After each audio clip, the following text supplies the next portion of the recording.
If you guys listened to the recent episode of Acquiring Minds with Chris Edwards and Will Smith, you will notice that Chris realized a 24x return on investment in 3.5 years, which is insane. I'd like to dig a little deeper into that and look at what are the specific things that contributed to this type of returns in this deal. And this is important because as searchers and as business acquirers, when you see a similar deal, you'll be able to recognize it if you analyze deals in this way. I'm going to go deeper and look at what are the key drivers that enabled Chris to realize this type of return, so that you can compare the components with your own deal. But before I get into that, I'd really like to thank Chris Edwards for being generous and sharing all his numbers on the show, because it helps us all in the search community.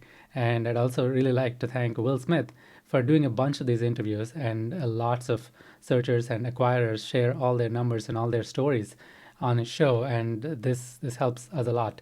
So thank you both. But let's get into it. So I'll first cover how it all went down, what were the high-level numbers, and and I'll cover the financials as well. So what happened was, back in 2021, Chris Edwards acquired a flooring installation company, which had about $500,000 in seller discretionary earnings. He acquired that business for $1.7 million. So it's about 3x multiple, basically, 3x multiple. He acquired it by using $200,000 down payment, and the rest of it was financed by an SBA loan. And then he owned and operated it for 3.5 years. And during that time period, he paid down the SBA loan to $1.2 million. So he basically paid down about $500K of that loan during that time period. And he increased the seller discretionary earnings, the SDE, from $500,000 to $1.1 million in the 3.5 years. And last year in 2024, late 2024, Chris sold the business to another SBA buyer for $4 million. And he also took with him the $150K in working capital. So the overall sale price for the business was about $4.15 million. So what were the net returns for Chris on this deal? So it was, excuse me, it was 4.15 million minus the 1.2 million of SBA loan that he had to pay back, right? So that's 2.95 million in lump sum payment, plus the $1.7 million that Chris took in distributions during this 3.5 years of ownership period. In the time that he held, he drew distributions of about $1.7 million. So the total return was $4.65 million on his $200,000 of equity investment.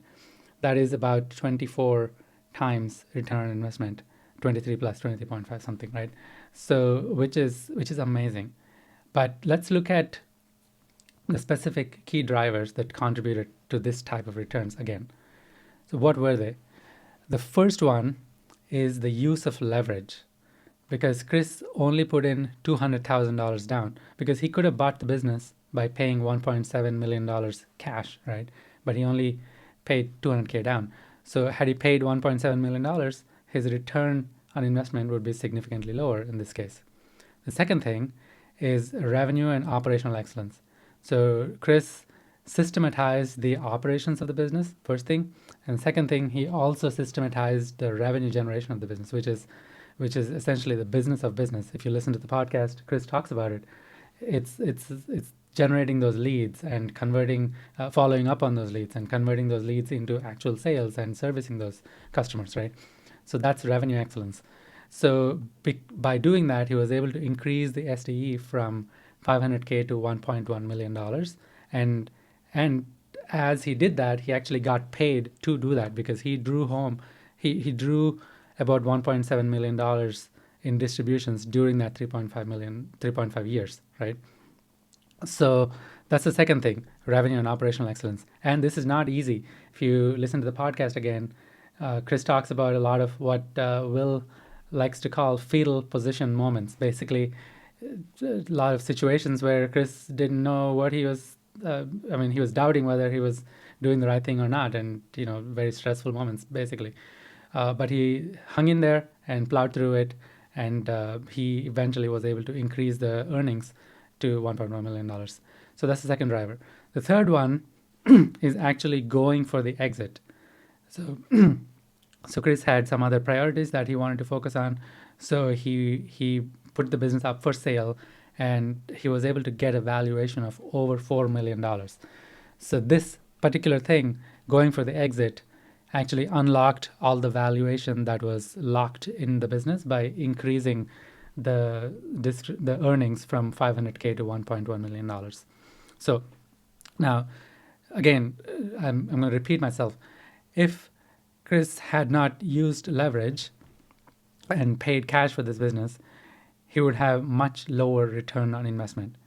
If he hadn't increased the earnings of the business from 500K to $1.1 million, he wouldn't have been able to sell it for the $4 million valuation. So he wouldn't have gotten those returns. Third thing, if he actually did not go for the exit, he would still be mainly collecting the distributions from the business, but he wouldn't actually unlock the value that's tied in the business, right? So if you want to realize this type of returns, you need to, first of all, buy a business with stable historical earnings, with an established team and an established process to generate these sales and revenue, right? So only then will you be able to service the debt like that using loan. So first, you need to buy an established business with a reasonable amount of leverage. That's the first thing. The second thing, you need to create systems for operations and revenue generation, and increase the earnings significantly of the business. And the third thing is you need to unlock the value that you have just created by going for the exit. And this is by no means easy. If you want to know more details, go listen to the episode of Acquiring Minds with Chris Edwards and Will Smith. This was, I think, done maybe a couple of weeks ago. So check it out on Spotify or YouTube.